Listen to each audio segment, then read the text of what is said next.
ഓഫാവുന്നില്ലടാ. പൊട്ടൻ കളിക്കാൻ ജോസ് ഓഫ് ചെയ്യണത് എന്നാ ഉണ്ടാക്കണ ബുദ്ധിമാനെ പൊട്ടൻ നിന്റെ അച്ഛൻ മാറ്റണ കൈ. ഹാർമോണിയം വൈകാതെ ആരെങ്കിലും ഒന്ന് ഓഫ് ചെയ്യണം. ഓഫാക്കാൻ പറ്റില്ലടാ. അതന്നെ ഞാനും പറഞ്ഞു ഓഫാക്കാൻ പറ്റണില്ല. എടാ ഒരു വീഡിയോ ചെല്ലേ കേട്ടത്. ഇടയിൽ തോക്കായിട്ട് ഇറങ്ങിയിട്ടുണ്ടാവും. ആരോട് സൂപ്പർമാനെ വരുന്നുണ്ട് ഓഫ് ചെയ്യണത്. ഇത് തിന്നല്ല കിരിക്കട ഇപ്പൊ കിട്ടണം നിനക്ക്. പാട്ട് ഓഫ് ചെയ്യണം. മരണത്തെറിയാ വരുന്നത്. നടക്കോ വിളിച്ചത് നിന്നെയാ എന്നെയും.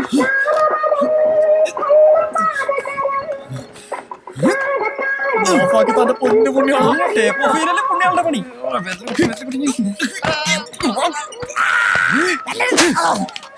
ജോസഫ് പൊട്ടനായിട്ട് അഭിനയിക്കണം. അവന്റെ ചെലങ്ക തേങ്ങ പട്ടി.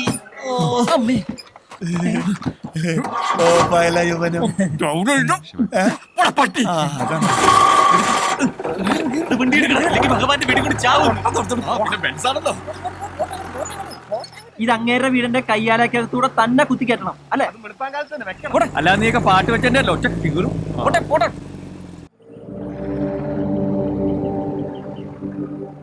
നീര് രാവിലെ തന്നെ കേറിണ്ടോ തോന്നുന്നു. ഒടിയന്റെ മാനല്ലേ, എവിടെ എപ്പ കാണുന്നു പറയാൻ പറ്റില്ല.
ഈ വാറ്റ് ഞാൻ നിർത്തും. നീ ഒലത്തും, ഞാൻ ഒറ്റും. ചോണയുണ്ടോ ഒറ്റടാ? ചുമ്മാ അല്ല പോലീസുകാർ നാട് മുഴുവൻ തപ്പിട്ട് കാണാഞ്ഞത്. ഇതിന്റെ മേളിൽ ഒളിപ്പിച്ച് വെച്ചിരിക്കുവായിരുന്നല്ലേ, ഞങ്ങളും കൂടെ തപ്പി. നീ അറിഞ്ഞോ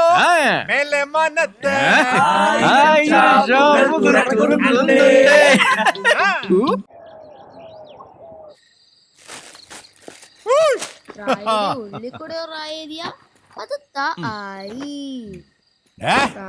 കൂട്ടി റായേദിയ അത് ആയി റായുടെ ഉള്ളിക്കൂടെ റായേദിയ അത് ആയി.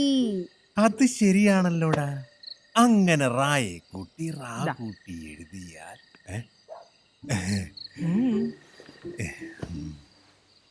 നീ എന്നെ ഹഠാതാകർഷിച്ചു. ഹഠാതാകർഷിച്ചു. ചിട്ടിയുടെ കാശടിച്ചോ? ഇതാ കുഴപ്പം. വല്ല മരത്തിന്റെ മുകളിൽ ഇരുന്നാ മതിയായിരുന്നു. എന്തേ? അന്ന് നമ്മൾ ഓടി വന്ന രാത്രി നീ ഓർക്കാറുണ്ടോ വനജെ? അയ്യടാ, ഈ വയസ്സാങ്കലത്തിൽ ഓടി വന്ന രാത്രി കൊച്ചിരിക്കുന്നു. ഞാനൊന്നും പറയുന്നില്ല. എടി, പഴകും തോറും വീഞ്ഞിന്റെ വീര്യം കൂടുവാണ്. അതുപോലാണ് ഈ പ്രണയവും. അതാണ് ഈ രാജന്റെ പോളിസി. അച്ഛന്റെ പേര് നീറുന്നല്ല. നീർ നിന്റെ തന്ത. അച്ഛനും മോനും കൂടെ പേര് പറഞ്ഞ് കളിക്കേ. എനിക്ക് അടുക്കളയിൽ 100 കൂട്ടം പണിയുണ്ട്. അങ്ങനെ പോലെ നിക്ക്. വെളുക്കുമ്പോ കുളിക്കുവാൻ പോകുന്ന വഴിവക്കില് വെളിക്ക നിന്നവളേ വളേ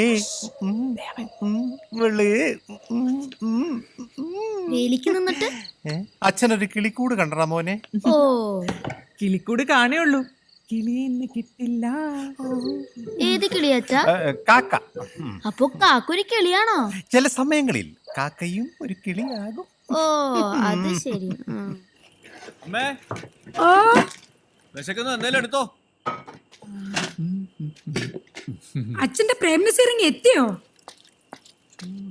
ഉമ്മറും ജയനും കീരിക്കാടൻ ജോസ് ഒന്നും കൂടെ വന്നില്ലേ? ഇല്ല, ഇവിടെ നിത്യഹരിത നായകൻ മാത്രമേ ഉള്ളൂ. ഓ, ഒരു നിത്യകരുത നായകൻ നാറിയിട്ട് വയ്യ. അധ്വാനിക്കുന്ന ജനവിഭാഗം ഒരല്പം വിയർപ്പൊക്കെ പൊഴിച്ചു വരും. എടാ അധ്വാനിക്കുന്നവനെ, ഓ. നിന്നോട് ഞാൻ ആ 10ാം ക്ലാസ് പാസ്സായിട്ട് എംപ്ലോയ്മെന്റ് എക്സ്ചേഞ്ച് പേര് ചേർക്കാൻ പറഞ്ഞിട്ട് കാലം എത്രയായി? ചുമ്മാ ഇങ്ങനെ സിനിമ കറക്കി നടന്നു. അമ്മ എനിക്കും കപ്പെടുത്തോ? ആ ദേ, മാളൂട്ടി 10ാം ക്ലാസ് പാസ്സായ പിന്നെ നിന്നെ പഠിപ്പിക്കാൻ ആരും ഉണ്ടാവില്ല കേട്ടോ. അമ്മേ, ഒരുമാതിരി പിള്ളേരോട് സംസാരിക്കുന്നോളെ എന്നോട് സംസാരിക്കുക കേട്ടല്ലോ. വളർന്നിട്ടും വലിയ പ്രയോജനമൊന്നുമില്ല. Hey mother, let it be the last time. If you dare one more time, I will pull out your tongue and you will just remember that. കിട്ടണം വെച്ച് തന്നാണ്ടല്ലോ. എടാ നിന്നോട് രാവിലെ പറഞ്ഞ സാധനം മേടിച്ചോണ്ട് വന്നോ നീ? മറന്നു. ദേ, രണ്ടിന് ഞാൻ നാളെ പച്ചവെള്ളം തിളപ്പിച്ച് തരും കേട്ടോ. എന്ത് പറഞ്ഞാലും തലയാട്ടിക്കോളും, അതിനൊരു കുറവുമില്ല. പൂത്തുപോലെ വളർന്നു, എന്താ കാര്യം? ചിരിക്കണ്ട, നിനക്കും അത് തന്നെ. കൊച്ചേട്ടാ, മറ്റന്നാള് വന്ദനം വരുവോ? ഒന്നെങ്കിൽ എന്നെ കൂടെ കൊണ്ടുപോവോ? ആലോചിക്കാം. അപ്പൊ ശ്രീദേവി ചേരായിരിക്കും അല്ലേ?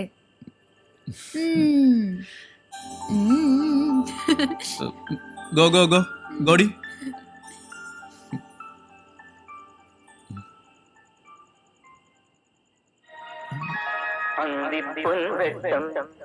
വിജയത്തിന്റെ സോപാനങ്ങൾ ചവിട്ടിക്കേറിയ എന്നും ഹിറ്റുകൾ മാത്രം സമ്മാനിക്കുന്ന നമ്മുടെ സ്വന്തം ലാലേട്ടന്റെ ഏറ്റവും പുതിയ ചിത്രമായ വന്ദനം ഇന്നു മുതൽ നമ്മുടെ ശ്രീദേവി ടാക്കീസിൽ പ്രദർശനം ആരംഭിക്കുന്നു. എല്ലാവരും വരിക വരിക വരിക വരിക, സഹചരേ സഹന സമര സമയമാണ്. നീ എന്താ ദണ്ഡി മാർച്ചിന് പോണോ? സോറി അളിയാ, ഞാൻ തെരഞ്ഞെടുപ്പ് കാലഘട്ടത്തിലേക്ക് പോയി. പോലീസ് ഓഫീസറായ ഉണ്ണികൃഷ്ണന്റെയും ജാഥയുടെയും ഗാഥയുടെയും പ്രണയ കാവ്യം. ചേച്ചിയും കൂട്ടി വരണട്ടോ. കൊള്ളാലോടെ, ഇത് പഞ്ചാരം കലക്കി അടിച്ചാടല്ല, കലക്കും. ഇതിനെക്കാരടാ പശാന്ന് പേരിട്ടെ. ഗുസ്തിൽ കം ഡിസൂസ. നിന്റെ അപ്പന കലക്ക് കലക്ക്. പശ തീർന്നടാ. എടാ കിളിപ്പീരെ, പശ തീർന്നടാ. ഒരു തൊട്ടി പശ കൂടെ കലക്ക്. ഒരു തൊട്ടി കൂടാ? നീയൊക്കെ നക്കാണ തേക്കാണ നാക്കികള്. കള്ള് കവിഞ്ഞേ പള്ള നിറഞ്ഞേ പാട്ടൊന്നു പാടി ഞാൻ പോകണ്. എന്റെ നീറാശാന, നിങ്ങളെ പാട്ടുണ്ടല്ലോ അത് സ്വയംഭനാണ്. ഈ എത്ര നാളായി? കൊറേ നാളായി. പഴകി ചീഞ്ഞി നാറി. എടാ കിളിപ്പീരെ, നീ നിന്റെ അമ്മയുടെ മടിയിരുന്നേ അപ്പി ഇടുമ്പോ തുടങ്ങിയതാ. കള്ള് നിറഞ്ഞേ പള്ള നിറഞ്ഞേ പാട്ടൊന്നു പാടി ഞാൻ പോകണ. കള്ള് വള്ളയിലോട്ട് നിറഞ്ഞൊഴുകുന്നത് നിങ്ങളുടെ കൊച്ചിന്റെ തള്ള അറിയണ്ട. ഈ എത്ര നാളായി? അതെ, നിങ്ങൾ ഇങ്ങനെ പാട്ടും പാടി പശയും കലക്കി കുറുകിയിരുന്നു. നാട് മുഴുവൻ വിളംബരവും നടത്തി നോട്ടീസും കൊടുത്തു. മാധവേട്ടനെ പെട്ടി ഇതുവരെ എത്തിയിട്ടില്ല. എടാ അവൻ വരും. നിനക്കൊന്നും അറിയില്ല എന്റെ മാധവന്. തുടങ്ങി ബ്ലാക്ക് ആൻഡ് വൈറ്റ്. ഒന്നുമില്ല. അന്ന് രണ്ടും കൽപ്പിച്ച് ഞാൻ വനജോടി ചോദിച്ചു കൂടെ ഇറങ്ങി വരുന്നോന്ന്. അങ്ങനെ വെറും കൈയോടെ ഞാനും വനജയും കൂടെ ഓടി വരുമ്പോ മുന്നിൽ അതാ നിൽക്കുന്നു മാധവൻ. കണ്ടോടാ എന്റെ മാധവനെ? ചാടി ഹനുമാൻ രാവണന്റെ മതിൽമേൽ.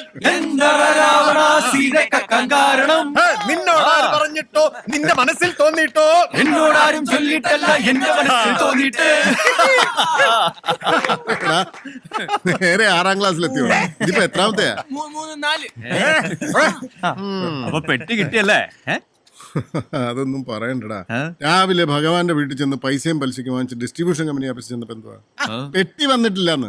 ചേട്ടാ ഒടുക്കം കാത്തിരുന്ന് പെട്ടി കിട്ടിയപ്പോ അതുകൊണ്ടൊരു ബസ്സേ കയറി വരാൻ പറ്റുമോ? പെട്ടി ഏതാ, ഏത് പടവാ, ആരുടെ പടവാ, 100 ചോദ്യങ്ങളല്ലേ. കൊടുക്ക ഒരു ടാക്സി പിടിച്ച് ഇവിടം വരെ വന്നപ്പോ അവന്റെ വക കത്തി വേറെ. പിന്നെ ഭഗവാന്റെ കാശും കൊടുത്ത് കറണ്ട് ചാർജും അടച്ചു കഴിഞ്ഞപ്പോ അതേണ്ടേ ഇനിയിപ്പോ ആ കൂടെ ടാക്സി ഇപ്പൊ താള് കയറുമല്ലോ എന്നുള്ളതാ മാധവേട്ടന്റെ ഒരു പ്രതീക്ഷ. അപ്പൊ നാളെ പടം തുടങ്ങും. അപ്പൊ നാളെ അവളും വരും. ശ്രീദേവി.